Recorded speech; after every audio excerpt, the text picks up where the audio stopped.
الحمد لوليه والصلاة والسلام على نبيه أما بعد فأعوذ بالله من الشيطان الرجيم بسم الله الرحمن الرحيم لقد كان لكم في رسول الله أسوة حسنة وقال النبي صلى الله عليه وسلم لا يؤمن أحدكم حتى يكون هواه تبعا لما جئت به صدق الله العظيم وصدق رسوله النبي الكريم ونحن على ذلك لمن الشاهدين والشاكرين والحمد لله رب العالمين۔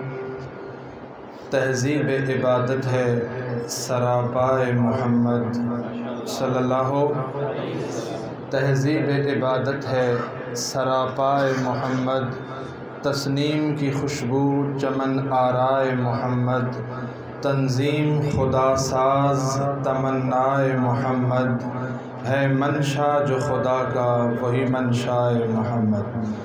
جس دل میں ہے اللہ وہیں رہتے ہیں وہ بھی، جس دل میں ہے اللہ وہیں رہتے ہیں وہ بھی، کہتا ہے جو اللہ وہی کہتے ہیں وہ بھی۔ اللہ کی اطاعت ہے محمد کی اطاعت، قرآن کی دعوت ہے محمد کی اطاعت، مرکز کی حفاظت ہے محمد کی اطاعت، حد بند شریعت ہے محمد کی اطاعت، ہے جتنا شعور اتنا ہی اس حد کو سمجھ لے، اللہ کو سمجھنا ہے محمد کو سمجھ لے۔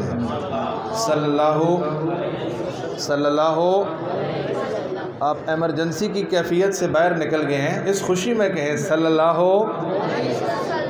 ورنہ اگر آپ کو کہا جائے سارے کھڑے ہو جائیں تو آپ کیا کر سکتے ہیں جی؟ صلی اللہ علیہ وسلم۔ سامعین ذی وقار، قابل صد احترام، قابل صد تکریم و تعظیم حضرات علماء کرام، بالخصوص میزبان مکرم برادر کبیر پیکر اخلاص مولانا عطاء الرحمن لغاری صاحب دامت برکاتہم العالیہ، اسی طرح برادر کبیر وکیل صحابہ و اہل بیت رضوان اللہ تعالی علیہم اجمعین مولانا بلال عمر صاحب دامت برکاتہم العالیہ، اور مجمع میں موجود حضرات شرفائے امت، انتہائی تکریم و تعظیم کے قابل بزرگوں اور عزیز دوستوں، اللہ رب العزت کا لاکھ لاکھ شکر اور اس کا احسان عظیم ہے کہ اس گئے گزرے دور میں دین کی بات کرنے اور سننے کی مناسبت سے مل کے بیٹھنے کی توفیق عطا فرمائی۔ دعا ہے کہ وہ میرا آنا، آپ سب کا تشریف لانا اپنی بارگاہ میں قبول فرمائے۔ اللہ رب العزت نبی پاک صلی اللہ علیہ وسلم کے نقش قدم پہ چلنے کی توفیق نصیب فرمائے۔ آپ صلی اللہ علیہ وسلم کی سچی محبت، کامل اتباع اور پیروی ہم سب کو نصیب فرمائے۔ ہدایت اللہ کے خزانوں میں سب سے قیمتی خزانہ ہے، ہدایت اللہ کے خزانوں میں سب سے انمول خزانہ ہے۔ یہی وجہ ہے کہ جب خالق کائنات نے اس کائنات کو وجود بخشا، جب خلاق عالم نے عالم آب و گل کی ابتدا کی، تو پہلے انسان کے ساتھ ہی انسان کی ہدایت کا ایسا نظام ترتیب دیا کہ اس کائنات میں تشریف لانے والے پہلے انسان پہلے نبی بھی تھے، وہ پہلے انسان پہلے پیغمبر تھے، وہ پہلے انسان پہلے رسول تھے، وہ پہلے انسان پہلے معلم تھے، وہ پہلے انسان پہلے ہادی تھے۔ اس کے بعد پھر یوں ہوا کہ کائنات میں رسول کے بعد رسول آتے رہے، نبی کے بعد نبی آتے رہے، مقتدا کے بعد مقتدا آتے رہے، پیشوا کے بعد پیشوا آتے رہے، ہادی کے بعد ہادی آتے رہے۔ ہم نے تاریخ کی کتابوں میں یوں بھی دیکھا، ہم نے حدیث کے اوراق پر یوں بھی پڑھا کہ ایک ایک وقت میں اللہ نے چار چار پیغمبر بھیجے۔ ہم نے یہ بھی دیکھا کہ ایک ایک خاندان میں اللہ نے ہزاروں پیغمبر بھیجے۔ ہم نے یہ بھی دیکھا کہ پشت در پشت اللہ نے کئی انبیاء کو مبعوث فرمایا۔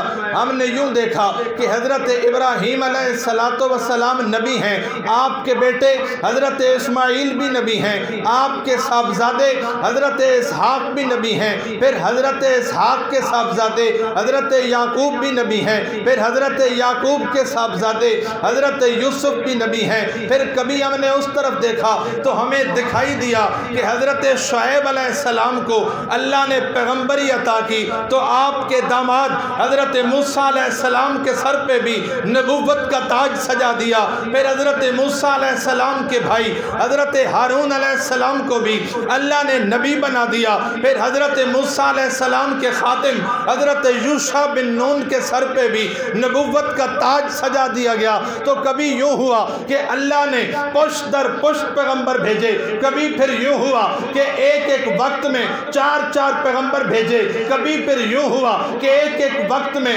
ایک ہی دھرتی پر اللہ نے 70 انبیاء کو مبعوث فرمایا۔ لیکن فرق اتنا رہا کہ کبھی کوئی امت کا نبی بن کے آیا، کبھی کوئی گروہ کا نبی بن کے آیا، کبھی کوئی علاقے کا نبی بن کے آیا، کبھی کوئی جماعت کا نبی بن کے آیا، کبھی کوئی ایک امت کا ہادی بن کے آیا۔ لیکن جب آخر میں ہدایت کا بندوبست کیا تو اللہ نے اسے بھیجا جسے سرور عالم کہا جاتا ہے، جسے سید عالم کہا جاتا ہے، جسے مرشد عالم کہا جاتا ہے، جسے ہادی عالم کہا جاتا ہے۔ صلی اللہ اس کی ایکو بند کر دیں، اب ضرورت نہیں ہے۔ صلی اللہ علیہ وسلم اللہ نے ہدایت کے لیے جتنا بھی سلسلہ جاری فرمایا، اس سلسلے کے خاتم کے طور پہ، اس سلسلے کے آخر کے طور پہ، اس سلسلے کے خاتم کے طور پہ امام الانبیاء کو مبعوث فرمایا، سید الانبیاء کو مبعوث فرمایا۔ پھر تمام کمالات کا جامع بنا کے بھیجا، تمام کمالات سے منور کر کے بھیجا، تمام کمالات سے مرصع کر کے بھیجا، تمام کمالات سے مزین کر کے بھیجا، تمام کمالات کو آپ میں جمع کر کے بھیجا۔ کہنے والوں کو کہنا پڑا لا یمکن الثناء کما کان حقہ، بعد از خدا بزرگ تو ہی قصہ مختصر۔ آپ بہت کچھ سن چکے ہیں کہ آقا کی مثال اس کائنات میں نہیں ہے، آقا کو بے مثل بنایا، بے مثال بنایا۔ جب آقا کے حسن کی مثال اس کائنات میں نہیں ہے، آقا کے جمال کی مثال اس کائنات میں نہیں ہے، آپ کے اخلاق حسنہ کی مثال اس کائنات میں نہیں ہے، آپ کے کمالات و محاسن کی مثال اس کائنات میں نہیں ہے، آپ کی تعلیم اور تربیت کی مثال اس کائنات میں نہیں ہے، آپ کی دعوت اور تبلیغ کی مثال اس کائنات میں نہیں ہے، آپ کے وعظ اور نصیحت کی مثال اس کائنات میں نہیں ہے۔ تو ماننا پڑے گا کہ آقا کے ارشادات اور آقا کی تعلیمات کی مثال بھی کائنات میں کہیں نہیں ہے۔ خاص ہے ترکیب میں قوم رسول ہاشمی، خاص ہے ترکیب میں قوم رسول ہاشمی۔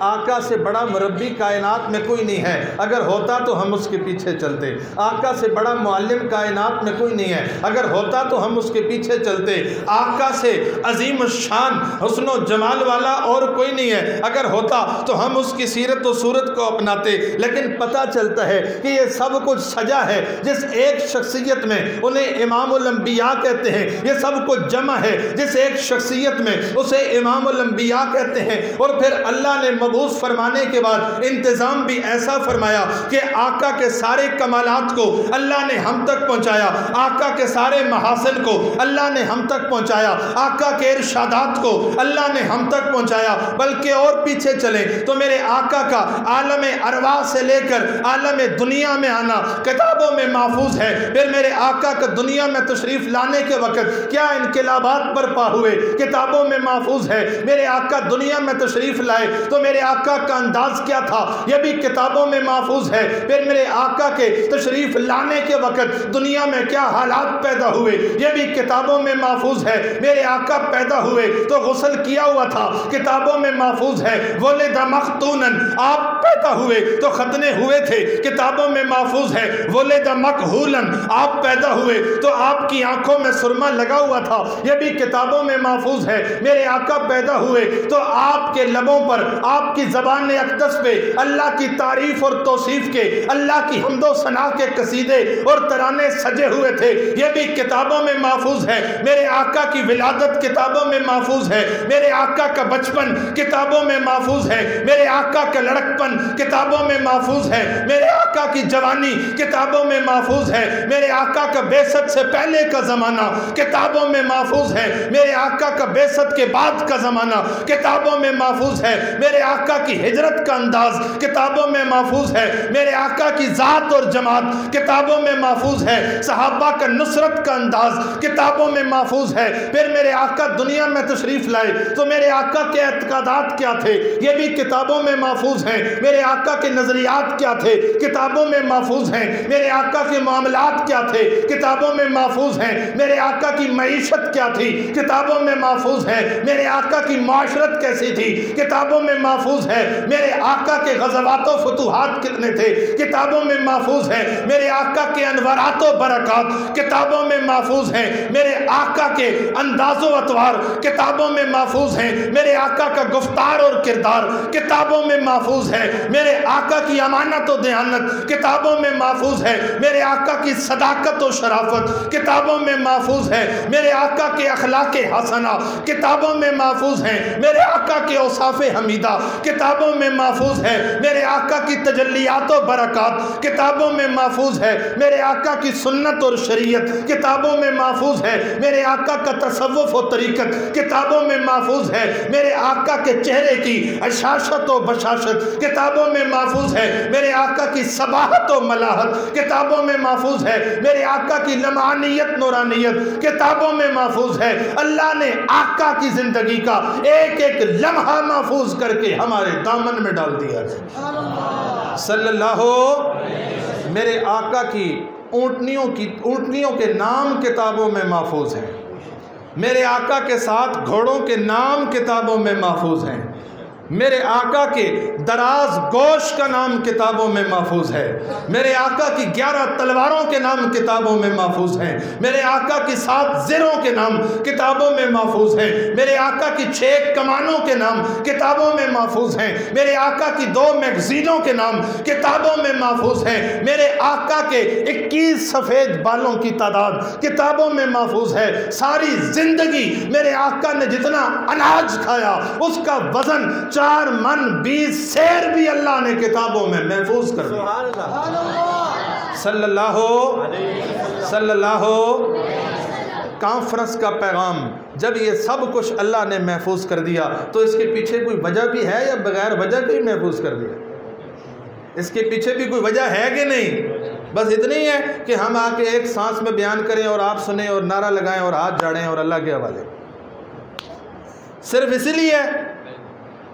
اسی لیے ایمانداری سے، ورنہ بندہ بلاؤں گا ادھر ہی ہوگا، ابھی آپ سب کو کھڑا کرے گا، بندہ ابھی ادھر ہی ہوگا، کیا نہیں ہے، I make sure صلی اللہ علیہ وسلم۔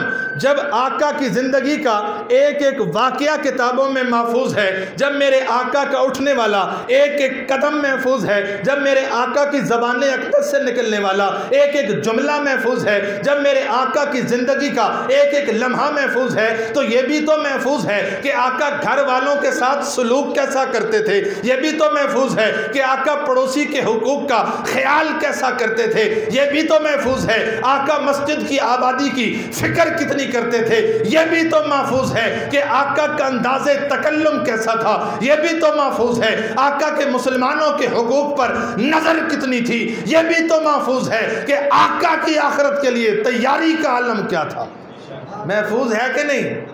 محفوظ ہے کہ نہیں؟ ماں کا احترام آقا کیسا کرتے تھے، اللہ اکبر۔ الاستیعاب فی معرفت الاصحاب سے پڑھ رہا ہوں، امام الانبیاء صلی اللہ علیہ وسلم مسجد کے صحن میں صحابہ کرام تشریف فرما ہے، ایک بڑھیا ضعیفہ عورت آئی اور صحابہ کہتے ہیں ہم نے دیکھا یوں لگتا تھا جیسے بالوں میں چاندی اتر آئی ہے، پاؤں میں لڑکھڑاہٹ ہے، ہاتھوں میں راشا ہے، لیکن چہرے پہ جھریاں، لیکن جب وہ قریب پہنچی میرے آقا استقبال کے لیے کھڑے ہو گئے، میرے آقا نے کالی کملی اپنے کندھے سے اتاری اور نیچے بچھا دی اور پھر اسے بٹھایا، ادب کیا، احترام کیا، تعظیم سے پیش آئے، تکریم سے پیش آئے۔ جب وہ چلی گئیں تو ہم نے پوچھا آقا یہ کون تھی؟ آپ نے جس کا اتنا احترام کیا ہے، جس کے احترام میں آپ کھڑے ہو گئے، جس کے ادب میں آپ کھڑے ہو گئے، آقا ان کا تعارف کیا ہے؟ فرمایا یہ میری ماں حلیمہ ہے جس نے بچپن میں مجھے محمد کو دودھ پلایا تھا۔ دودھ پلانے والی ماں کا اتنا احترام ہے، جنم دینے والی ماں کا کتنا احترام ہوگا۔ سیرت کا ایک پہلو یہ بھی ہے، سیرت کا ایک پہلو، اللہ اکبر کبیرہ، الاستیعاب فی معرفت الاصحاب میں ایک اور واقعہ لکھا ہے کہ بنو حوازن سے جب جنگ اختتام کو پہنچی، قیدی بنے، تو قیدیوں میں ایک خاتون تھی شیمہ، جی نبی پاک صلی اللہ علیہ وسلم کی دور شریک بہن، رضائی بہن۔ وہ کہنے لگی مجھے پہچانے کا کون ہو؟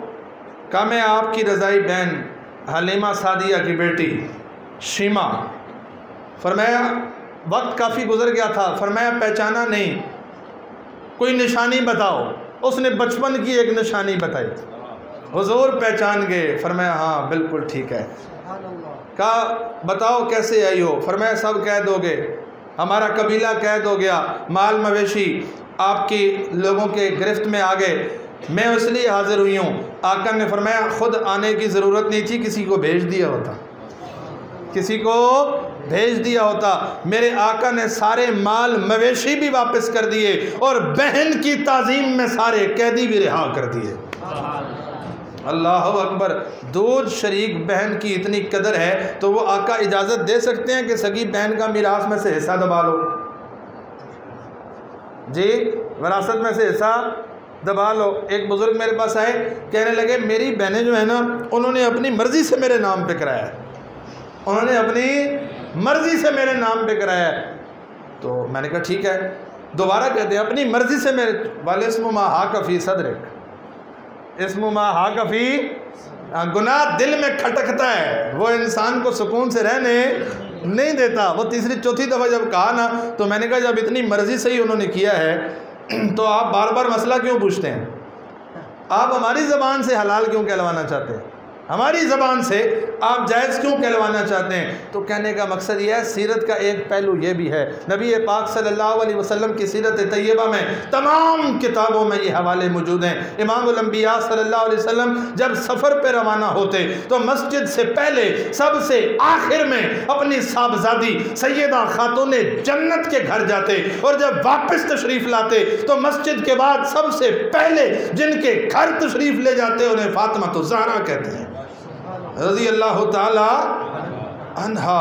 آپ صلی اللہ علیہ وسلم نے فرمایا اگر والدین ناراض ہیں تو اللہ نہ فرض قبول کرتا ہے نہ نفل قبول کرتا ہے۔ رضا الرب فی رضا الوالد و سخط الرب فی سخط الوالد، والد راضی ہے تو رب راضی ہے، والد ناراض ہے تو رب ناراض ہے۔ ہم نام حضور کا لیں، ہم امتی حضور کے کہلائیں، ہم عاشق حضور کے کہلائیں۔ عاشقوں کو سینگ نہیں ہوتے، وہ اطاعت سے نظر آتے ہیں کہ یہ عاشق ہیں، وہ عمل سے نظر آتے ہیں کہ یہ عاشق ہیں۔ میں نے شاید ادھر اسی علاقے میں کہیں کہا تھا کہ ہم میں سے ہر ایک کو والدین سے بڑی محبت ہے، اولاد سے محبت ہے، لیکن کبھی بینر نہیں لگانا پڑتا۔ کبھی کسی کو بینر لگانا پڑا ہے کہ مجھے اولاد سے بہت محبت ہے اور میں اپنی اولاد کے لیے جان بھی دے سکتا ہوں، من جانے باجی فلاں بن فلاں؟ جی کبھی کسی نے لکھا ہے کوئی بینر لکھا ہوا؟ نہیں ضرورت پڑتا، اس لیے کہ ہمارا عمل بتاتا ہے ہمیں اولاد سے محبت ہے۔ اگر اولاد سے محبت ہے تو خون پسینہ ایک کرتا ہے، پتہ چلتا ہے اسے اولاد سے محبت ہے۔ ایک خون پسینہ تو کیا یہ حلال حرام بھول جاتا ہے، پتہ چلتا ہے اسے اولاد سے بڑی محبت ہے۔ یہ دن رات ایک کر دیتا ہے، پتہ چلتا ہے اسے اولاد سے محبت ہے۔ اگر آقا سے محبت ہے تو آقا والے انداز اپنائیے، اگر آقا سے محبت ہے تو آقا کے ارشادات پہ عمل کیجئے، اگر آقا سے محبت ہے تو آقا والے اعمال اپنائیے، اگر آقا سے محبت ہے تو آقا والے اخلاق و صاف اپنائیے۔ آپ کو بتانا نہیں پڑے گا، آپ کو یقین نہیں دلانا پڑے گا، دیکھنے والا خود کہے گا یہ حضور کا عاشق جا رہا ہے، دیکھنے والا خود کہے گا اسے حضور سے بڑی محبت ہے، لیکن آسیت الرسول وتظہر حبہ وہذا لعمری فی الفعال بدیع وان کان حبک صادقا لا تعتہ ان المحب لمن یحب مطیع۔ میں رسول اللہ کی نافرمانی کرتے ہو اور پھر محبت کے دعوے بھی کرتے ہو؟ ہاں اللہ کی قسم، میری عمر کی قسم، ایسا نہیں ہو سکتا۔ اگر تم اپنی محبت میں سچے ہوتے تو تم حضور کی اطاعت کرتے، اس لیے کہ محب اپنے محبوب کے تابع فرما ہوتا ہے، محب اپنے محبوب کے پیچھے چلتا ہے۔ اگر آقا سے محبت ہے، اللہ اکبر کبیرہ، اللہ اکبر کبیرہ۔ آقا سے محبت کا انداز دیکھیں صحابہ کا، آقا سے محبت کا انداز صحابہ کا۔ حضرت حذیفہ بن یمان رضی اللہ تعالیٰ عنہ دسترخوان پہ بیٹھے ہیں، دسترخوان پہ، اور دسترخوان بھی غیر مسلم بادشاہ کا، کھانا پیش کیا گیا، لقمہ اٹھایا، لقمہ نیچے گرا، اٹھا کے کھانا چاہا، ساتھ والے صحابی نے کونی ماری، فرمایا کیا کر رہے ہو، اتنے بڑے بادشاہ کا دربار ہے، یہ کیا کہے گا، انہیں کھانے کا بھی نہیں پتا، چھوڑ دو، رہنے دو۔ حضرت حذیفہ تڑپ اٹھے، پپھرے ہوئے شیر کی طرح مڑے، فرمایا اترک سنت حبیبی لہؤلاء الحمقاء، میں اپنے آقا کی سنت کو ان بے وقوفوں کی وجہ سے چھوڑ دوں۔ یہ اپنی نظر میں یہ بہت بڑے ہوں گے، بادشاہ ہوں گے، شہنشاہ ہوں گے، سلطان السلاطین ہوں گے، ملک الملوک ہوں گے، بہت کچھ ہوں گے، لیکن میری نظر میں یہ بے وقوف ہیں، اس لیے کہ یہ آقا کی سنت کو نہیں اپناتے۔